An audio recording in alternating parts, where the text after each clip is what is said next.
ये कहानी है जब टूटी मर्यादा और कहानी की शुरुआत होती है पत्नी मधु के कहने पर सतीश कुमार श्रीवास्तव ने अपनी तरह उसे भी मेडिकल रिप्रेजेंटेटिव बनवा दिया था।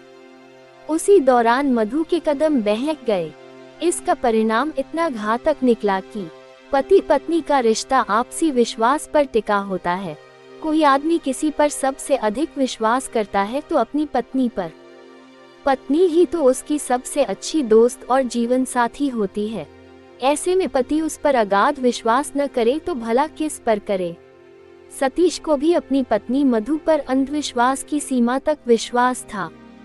उसका ये यकीन तब दरका जब एक दिन अचानक तबीयत खराब होने से शाम को वो जल्दी घर लौट आया।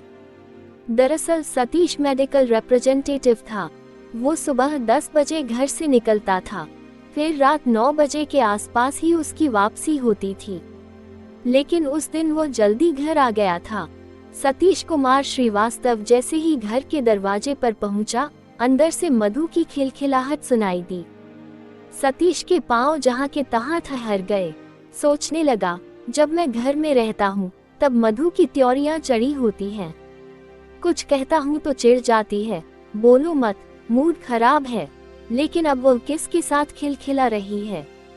सतीश ने दिमाग पर जोर दिया, पर उसे याद नहीं आया कि मधु कब उसके सामने इस तरह दिल से खिलखिलाई थी। सतीश के दिमाग में शक का कीड़ा कुलबुलाने लगा। आखिर इस समय घर के अंदर कौन है जिसके साथ वो इस तरह खिलखिला कर बातें कर रही है। सतीश ने कदम आगे बढ़ाया, लेकिन फिर खींच लिया। मधु कह रही थी, तुम्हारे जोश की तो मैं दीवानी हूँ। अरे छोड़ो यार, तुम किस माटी के माधव की बात कर रहे हो। अगर वही रसीला होता तो भला मैं तुमसे क्यों दिल लगाती। मैं तो तुम्हारे जोश और तुम्हारी रसीली बातों की दीवानी हूँ। एक तरफा संवादों से सतीश ने अनुमान लगा लिया कि कमरे में मधु के अलावा कोई नहीं है। वो फोन पर किसी से रसीली बातें कर रही है। मधु जोश में थी, इसलिए उसकी आवाज बुलंद थी। कमरे में की जाने वाली बातें बाहर तक साफ सुनाई दे रही थी। बातें सुनकर सतीश की खोपड़ी घूम गई। मधु बीवी मेरी और जोश का गुणगान कर रही है किसी दूसरे का। उद्धरण सतीश ने गुस्से में दरवाजे पर लात मारी। भीतर से बंद न होने के कारण वो फटाक से खुल गया। सामने ही मधु मोबाइल फोन कान से लगाए टहल टहल कर बातें कर रही थी। पति को देखते ही उसने हड़बड़ा कर फोन पर चल रही बात डिस्कनेक्ट कर दी। इसके बाद वह चेहरे पर मुस्कान सजाने की जबरन कोशिश करते हुए बोली, अरे तुम आज इतनी जल्दी घर कैसे आ गए। सतीश ने मधु को खा जाने वाली नजरों से देखा, फिर बोला, तू किसके जोश की दीवानी है। गुस्से में की पत्नी की पिटाई सतीश ने लपक कर मधु का हाथ पकड़ लिया और उसका मोबाइल छीनने लगा। लपटा झपटी के बीच मधु ने उस नंबर को डिलीट कर दिया जिस नंबर पर वो रसीली बातें कर रही थी। सतीश का दिमाग पहले से गर्म था, नंबर डिलीट करने से और गर्म हो गया। उसने मधु को लात घूंसों और थप्पड़ों पर रख लिया।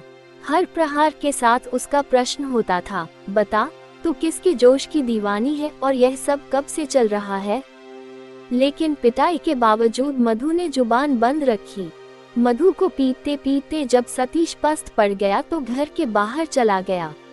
मधु कमरे में सिसकती रही और अपने भाग्य को कोसती रही। उत्तर प्रदेश के कानपुर शहर में बर्रा थाना अंतर्गत एक मोहल्ला अजरौली पड़ता है।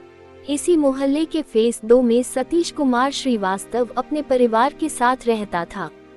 उसके परिवार में पत्नी मधु के अलावा 2 बेटे आयुष व पीयूष थे। वो मूल रूप से औरैया जिले के दिबियापुर कस्बे का रहने वाला था। सालों पहले वो रोजी रोटी की तलाश में कानपुर शहर आया था। वो पढ़ा लिखा था, हिंदी और अंग्रेजी भाषा पर उसकी पकड़ थी। उसे बिरहाना रोड स्थित एक आयुर्वेदिक दवा कंपनी में नौकरी मिल गई थी। बाद में वो मेडिकल रिप्रेजेंटेटिव (एमआर) बन गया और उसी कंपनी की दवा आयुर्वेदिक डॉक्टरों के यहाँ सप्लाई करने लगा था। मधु सतीश की दूसरी पत्नी थी। उसकी पहली पत्नी श्वेता की मौत हो गई थी। उसकी एक बेटी शिवांगी थी जो अपनी ननिहाल में पल बढ़ रही थी। पहली पत्नी की मौत के बाद सतीश ने मधु से शादी कर ली थी। मधु पढ़ी लिखी व तेज तर्रार थी, सुंदर भी थी। सतीश उसे बहुत चाहता था और उस पर भरोसा करता था। वो उसकी हर खुशी का ख्याल रखता था। समय बीतता रहा। समय के साथ मधु के बच्चे आयुष व पीयूष बड़े हुए तो उसका खर्च बढ़ गया। इस खर्चे को पूरा करने के लिए उसने पति के साथ काम करने का निश्चय किया। मधु ने इस बाबत सतीश से बात की। पहले तो सतीश ने साफ मना कर दिया, लेकिन पत्नी के समझाने पर बाद में मान गया। सतीश अब विजिट के लिए घर से निकलता तो मधु को भी साथ ले जाता। उसने कानपुर शहर तथा आसपास के कस्बे के दर्जनों वैद्यों व डॉक्टरों से मधु का परिचय कराया और दवा बेचने के सारे गुर बताए। उसके बाद मधु सतीश के दवा कारोबार में हाथ बटाने लगी। पत्नी के सहयोग से सतीश अच्छी कमाई करने लगा। मधु का बड़ा बेटा आयुष पढ़ने में कमजोर था। उसका मन पढ़ाई में नहीं लगा तो मधु ने उसे गोविंद नगर स्थित फोमा मेडिकल स्टोर में काम पर लगा दिया। लेकिन छोटा बेटा पीयूष तेज दिमाग का था। मधु उसे पढ़ा लिखा कर डॉक्टर बनाना चाहती थी। वो उसकी पढ़ाई पर पूरा ध्यान देती थी। पढ़ाई के साथ वो कोचिंग भी जाता था। मधु ने कुछ समय तक ही पति के साथ काम किया। उसके बाद वो डॉक्टरों के यहाँ अलग विजिट पर जाने लगी। मधु का मानना था कि अलग अलग जाने से दवा का ऑर्डर ज्यादा मिलता है।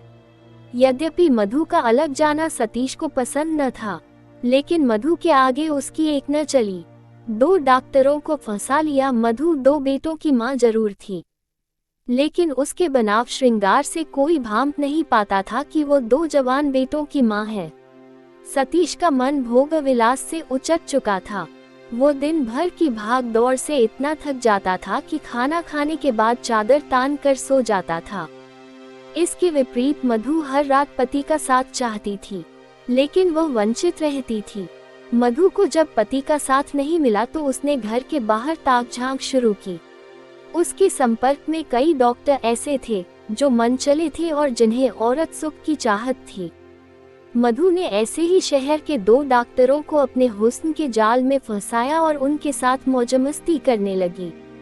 ये दोनों डॉक्टर निजी प्रैक्टिस करते थे। मधु को जब भी मौका मिलता था वो उनसे खूब रसीली बातें करती थी। सतीश पत्नी पर भरोसा करता था।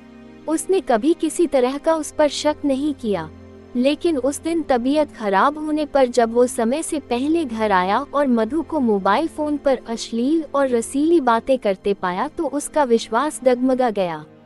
शक होने पर उसने मधु की जमकर धुनाई भी की, लेकिन उसने आशिक का नाम नहीं बताया, बल्कि आशिक का मोबाइल नंबर भी डिलीट कर दी। शक का बीज बहुत जल्दी पनपता है। सतीश के मन में भी शक था। वो पत्नी पर नजर रखता था। जिस दिन वह मधु को एकांत में बात करते देख लेता, उस दिन पहले तो तू मैं होती, फिर नौबत मारपीट तक आ जाती। अब एक छत के नीचे रहते हुए भी दोनों को एक दूसरे से ज्यादा मतलब नहीं रहता था। बड़ा बेटा आयुष पिता के पक्ष में रहता था, जबकि छोटा बेटा पीयूष माँ के पक्ष में बोलता था। युवक से अश्लील बातें करते देखा। 19 मार्च 2021 को आयुर्वेदिक दवा निर्माता कंपनी की दिल्ली में मीटिंग थी, जिसमें कानपुर शहर के डीलर व एमआर को मीटिंग में शामिल होने के लिए बुलाया गया था। सतीश कुमार श्रीवास्तव भी अपनी पत्नी मधु श्रीवास्तव के साथ शामिल होने दिल्ली गया था। मीटिंग समाप्त होने के बाद मधु ने कुछ खरीदारी की, फिर शताब्दी बस से दोनों कानपुर को रवाना हो लिए। 21 मार्च 2021 की सुबह 8 बजे मधु और सतीश अपने अजरौली स्थित घर पहुंचे। उस समय घर पर कोई अन्य न था। दोनों बेटे आयुष और पीयूष गीता मौसी के घर पर थे, जो अजरौली में ही रहती थी। सतीश को किसी जरूरी काम से अपने पिता के घर दिबियापुर जाना था। उसने मधु से जल्दी खाना बनाने को कहा, लेकिन मधु ने उसकी बात को अनसुना कर दिया और मोबाइल फोन पर वीडियो कॉल कर बतियाने लगी। वो किसी युवक से अश्लील बातें कर रही थी। सतीश ने उसे बातें करने से मना किया तो मधु झगड़ने लगी और उसे गाली बकने लगी। इस पर सतीश को गुस्सा आ गया। उसने फोन छीनकर फेंक दिया और उसे धक्का दे दिया। धक्का लगने से उसका सिर दीवार से टकरा गया, जिससे सिर फट गया और खून बहने लगा। अपने हाथों से घोंटा गला। खून देखकर मधु को गुस्सा आ गया और उसने सतीश के मुंह पर जूता फेंक कर मारा। मुंह पर जूता लगा तो सतीश आपा खो बैठा। उसने मधु को फर्श पर पटक दिया और बोला, हरामजादी, बदचलन, आज तुझे किसी कीमत पर नहीं छोड़ूंगा। तुझे तेरे पापों की सजा देकर ही दम लूंगा। कहते हुए सतीश ने मधु की साड़ी से उसका गला घोंट दिया। मधु की हत्या करने के बाद उसने शव को ठिकाने लगाने की योजना बनाई। दिन का वक्त था, सो वो लाश को बाहर कैसे ले जाता। उसने बड़े बक्से को खाली किया और मधु के शव को बक्से में बंद कर दिया। मोबाइल फोन को भी उसने बंद कर दिया। शाम को दोनों बेटे घर आए तो सतीश ने बताया कि मधु किसी का फोन आने पर घर से निकली, तब से नहीं आई। इसके बाद वो आयुष और पीयूष के साथ मधु की खोज करता रहा। अगली सुबह सतीश ने बड़े बेटे आयुष को गुमशुदगी दर्ज कराने थाना बर्रा भेजा।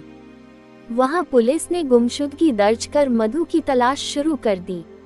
पुलिस को गुमराह करने के लिए सतीश ने मधु का मोबाइल चालू कर सड़क से गुजर रहे एक लोडर में फेंक दिया।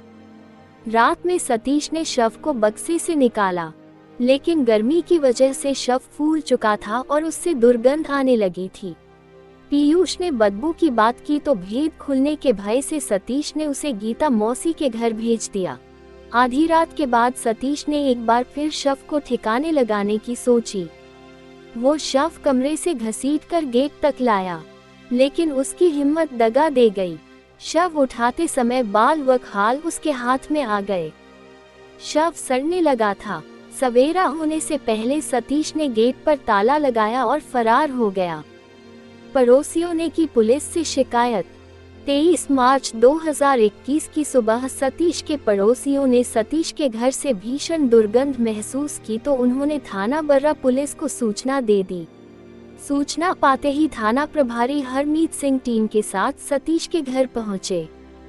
ताला तोड़कर वो घर के अंदर घुसे तो गेट के पास ही उन्हें सड़ीगली महिला की लाश मिली। पड़ोसियों ने तुरंत लाश को पहचाना। उन्होंने बताया कि लाश सतीश की पत्नी मधु श्रीवास्तव की है।